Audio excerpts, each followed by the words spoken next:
So, I'm a bit of a baker, but it's come to my attention that I'm kind of a goody two-shoes. So, today, we're going to try some evil baking. My name is Kyler Ingalls, and I'm the most curious individual alive. When I was a child, I asked a lot of questions. Now, I'm seeking answers. To the outside world, I'm an ordinary college student, but secretly, I use my curiosity to track down experts and learn new things. One day, I'll find the most interesting thing. I am Curious Kyler. So, typically, macarons use egg whites as a leavening agent, but today we're going to use something a little more sinister.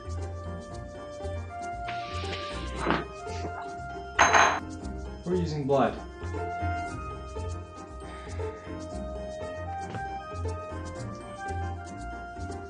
Okay guys, we're gonna have to use someone else's blood.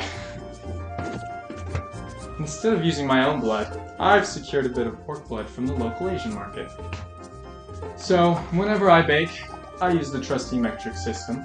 So, we've got our scale here. Today, for our French macarons, we're gonna need 144 grams of almond flour, 130 grams of powdered sugar, 90 grams of regular granulated sugar, 1 teaspoon of vanilla bean extract, 1/4 teaspoon of cream of tartar, and 100 grams of egg whites. That would be about 3 large eggs. Today, of course, we are substituting in pig's blood, which means we're going to use 130 grams because the conversion rate of egg whites to pig's blood is 43 grams of pig's blood for every 33 grams of egg whites. So today we're halving the recipe because it's a bit of an experiment. What you're gonna need is your trusty sifter here and a good bowl. We're gonna take our almond flour, and since we're halving the recipe, we're gonna use 70 grams. So we're gonna pour that right in. Okay, so we got 70 grams there. Next up, we got our confectioner sugar. That's the good stuff right there. We're gonna need 65 grams right in here. So weigh that out. Okay, we got 65 grams. We're gonna take up our sifter. Just gonna sift it through. And once all of that passes through the little grate, then we're good to move on to our next step. So we're gonna take 65 grams of our pork blood and add it to our bowl. Once we have that in there, we're going to start whipping with the hand mixer on medium to high speed. We will add in our cream of tartar, just 1/8 of a teaspoon, as well as a 1/2 teaspoon of our vanilla bean paste. We're going to slowly add in our granulated sugar as we mix, and we are going to mix until we get stiff peaks. Alright, I put on my PPE because blood's about to get all over the place. We have our pork blood here. We're going to measure out at 65 grams. Oh, that's diabolical. Alright, we're going to add our cream of tartar sauce. Oh, there's some blood on my hands. I'm contaminating my fresh new bottle. That's delightful, guys. Oh. We're doing 1/8 of a teaspoon. I'm gonna just do a little bit of that. Pop it right in. And we are all set. Starting up medium to high speed. This is why we wear PPE, guys. You can see it getting frothy. That's not normally what it looks like, but this is blood, so nothing's normal about this. And I warn you, this is going to take a while. In my experiments, it took around 40 minutes to whip up this quantity of pig's blood. I find it easier to kind of tilt it because we're not working with much fluid here. Alright, we have a frothy pig's blood right here, so it's time to add in the granulated sugar. We want to do this really slowly, so just a little drizzle in there. Make sure it gets fully incorporated. Mix for a little while. Add a little more. And we're just going to slowly continue to do this until all of the sugar is incorporated. We're picking it up a notch. High speed. You can kind of see it's getting a little more glossy now that we added the sugar. That's what we want to see. Pretty soon, with the addition of the sugar, we're going to get some stiff peaks. The interesting thing that I've noticed, it takes significantly longer to whip up pig's blood in comparison to egg whites. See the little ribbons? And close. Many baked goods rely on leavening agents to increase the volume, thus leading to a better texture and flavor. Prominent examples of leavening agents are baking powder, baking soda, yeast, and of course steam.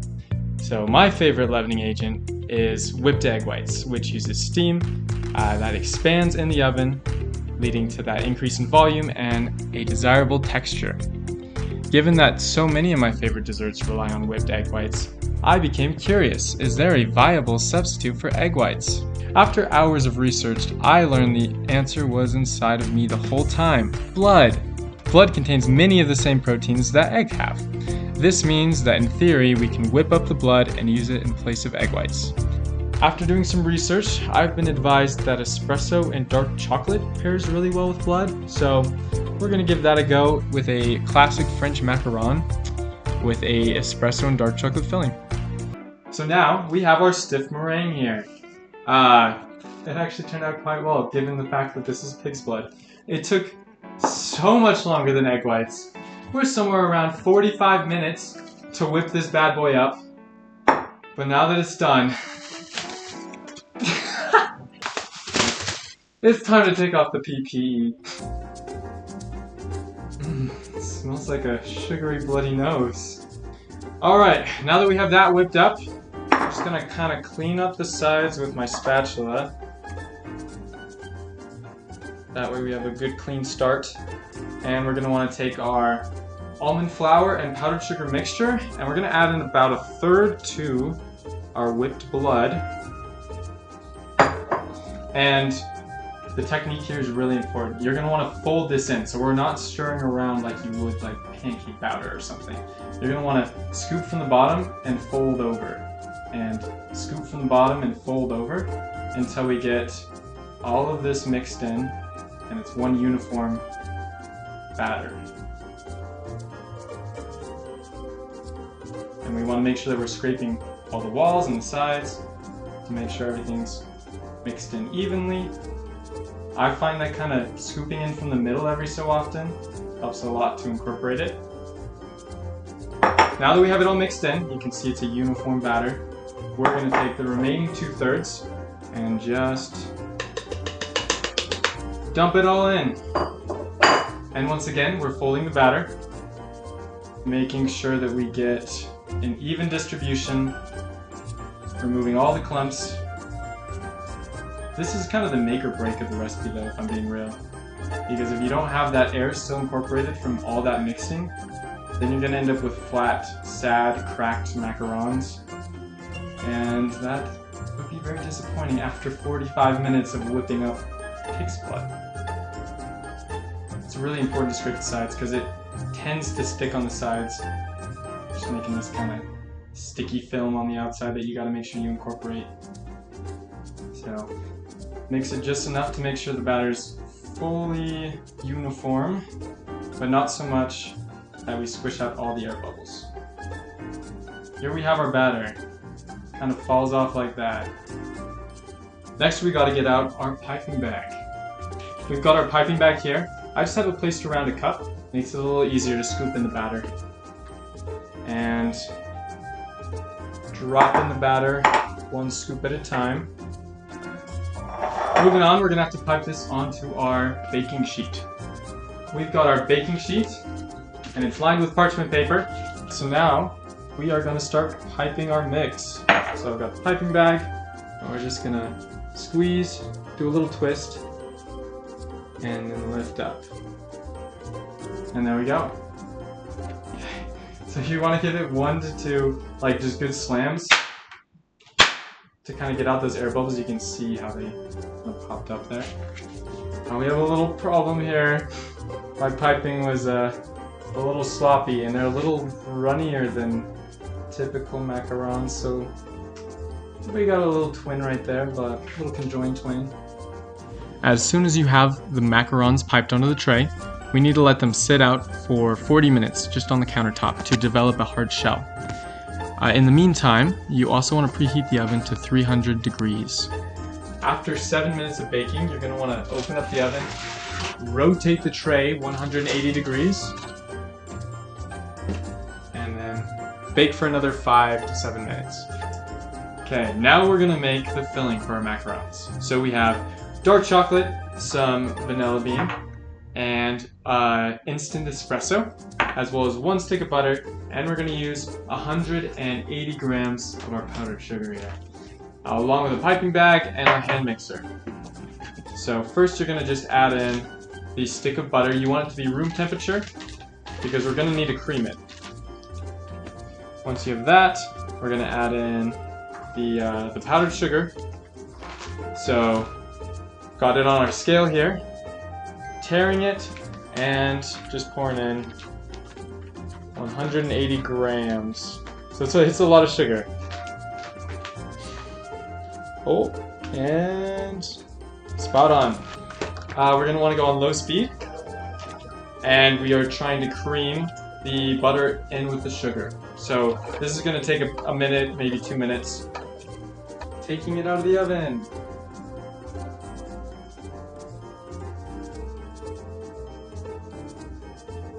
As soon as your mixture is looking like this, just nice and creamy, we're going to want to add in a teaspoon of our instant espresso and then half a teaspoon of our vanilla bean.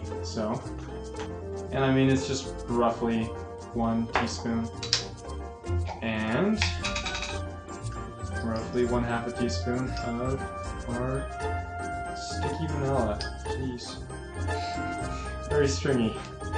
We're going to resume our mixing for 3 to 4 minutes. We're looking for just a really nice fluffy mixture. So once you get your frosting looking like this, it's ready to go into the piping bag. So, using our handy dandy little spatula, just like the mixture for the macarons, we're just going to scrape down those sides and scoop it into the bag.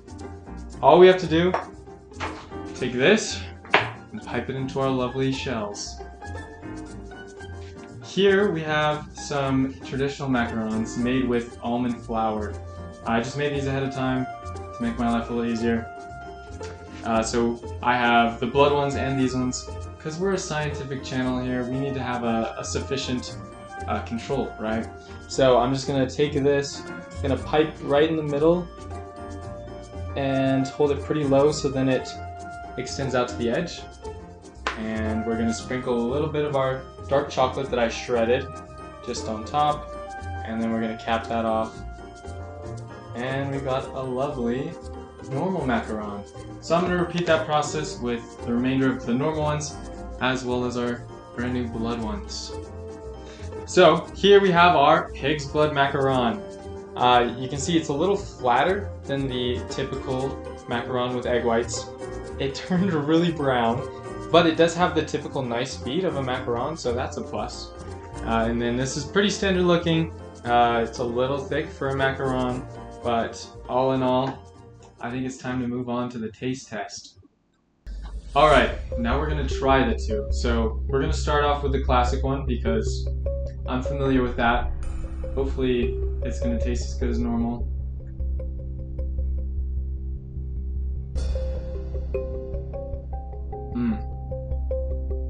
Oh yeah.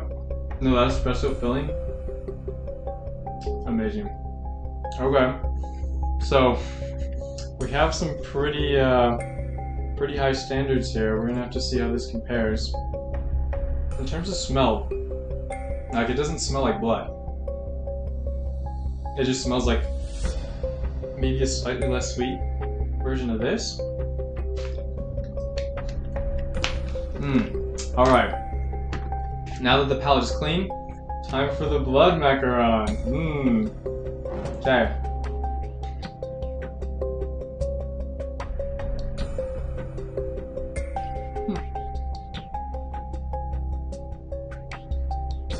Like, I feel like it has more of a brownie texture than a typical macaron. It's definitely denser, but it's not as irony as I anticipated.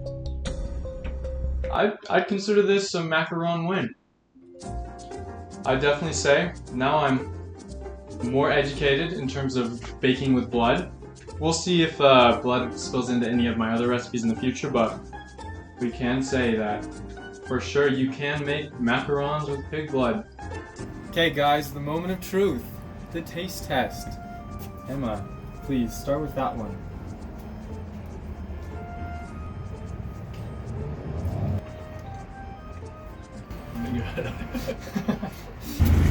That's pretty good. I definitely like this one better. It has, it's more light. Only half? Oh, That's it. this one tastes good too. Really? Yeah. Any hint of iron? No. Would it cure an anemic individual? Don't know. I literally can't taste the difference. If you give it a moment, there's like a bit of a bloody nose like aftertaste, but I still don't taste it. It's here we very go, good. guys. This would definitely cure my anemia. Really? You have anemia? No. It almost tastes like kind of like it's not overcooked, but it almost has like a burned taste for some reason. Like a, okay. This one's made with pork blood.